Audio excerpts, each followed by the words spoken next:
Salam warga Malaysia, update terkini mengenai Najib Razak. Bekas pegawai bank uruskan akaun Najib disoal siasat selama seminggu. Pasukan pembelaan dalam perbicaraan kes One Malaysia Development Berhad iaitu 1MDB, Datuk Seri Najib Tun Razak akan mengambil masa selama seminggu untuk pemeriksaan balas bekas pengurus perhubungan Ambank iaitu Joanna Hyo Gingping yang mengendalikan akaun milik bekas Perdana Menteri itu. Peguam Bela Utama Najib, Tan Sri Muhammad Safi Abdullah berkata demikian ketika ditanya oleh Hakim Mahkamah Tinggi iaitu Datuk Colin Square beberapa lama bekas pegawai bank itu akan disoal balas dalam perbicaraan kes Najib yang melibatkan penyelewengan dana RM2.3 bilion milik 1MDB.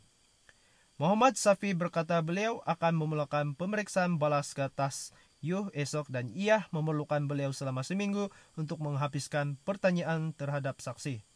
Telah selesai menghadapi pemeriksaan utama. Sebelum itu, memberikan keterangan bagaimana akaun pribadi Najib dibuka dan bagaimana ahli perniagaan dalam perniagaan Low Teck Jo atau John Low telah menghubungi Ambank pada 2009 untuk penerbitan bond RM10 bilion dengan tempoh 30 tahun untuk pendahulu 1MDB. Hari ini, Mahkamah juga mendengar hujaan daripada Muhammad Safi dan timbalan pendakwa raya kanan iaitu Datuk Seri Gopal Sri Ram mengenai sama ada rakaman audio antara Najib dan seorang kerabat Raja Saudi boleh diterima dalam perbincangan. Muhammad Safi berhujah bahawa hak Najib untuk satu perbicaraan yang adil mungkin terjejas jika mahkamah membenarkan kemasukan perbualan peribadinya dengan anggota kerabat Saudi itu yang ingin di bawah pendakwaan ke dalam perbicaraan itu mungkin dicemari dengan maklumat palsu. Jika pemantauan undang-undang yang menerbit kemasukan bukti dokumentari tidak dipatuhi, tertuduh berada di dalam keadaan yang merugikan kerana bukti itu tidak akan dikecualikan.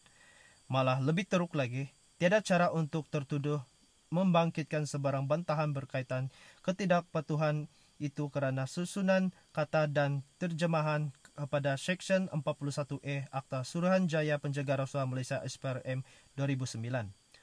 Pihak pendakwaan telah menyalahgunakan proses mahkamah dengan tidak memasukkan komunikasi yang dipinta di bawah Seksyen 43 Akta SPRM tetapi sebaliknya menggunakan pintu belakang dengan memaksa mahkamah menerima bukti dokumen di bawah Seksyen 41(e Akta SPRM, kata beliau.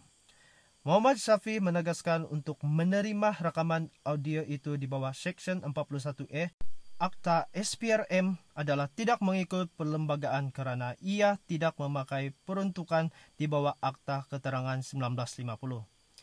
Di bawah Seksyen 41(e) Akta SPRM menyatakan apa-apa dokumen atau salinan apa-apapun dokumen diperolehi SPRM di bawah akta ini, dokumen itu hendaklah diterima sebagai keterangan dalam mana-mana prosiding di bawah akta ini.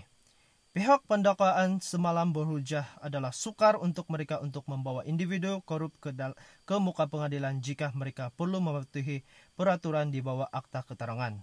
Sri Ram berkata keperluan pendakwaan untuk membuktikan setiap dokumen menurut peraturan ketat akta ini menyebabkan ramai pesalah rasuah boleh melepaskan diri. Najib berhadapan 4 pertuduhan menggunakan kedudukannya menerima suapan berjumlah RM2.3 bilion daripada dana 1MDB dan 21 pertuduhan mengubah wang haram. Dan perbicaraan bersambung esok. Dan itulah sedikit sebanyak info terkini mengenai politik semasa.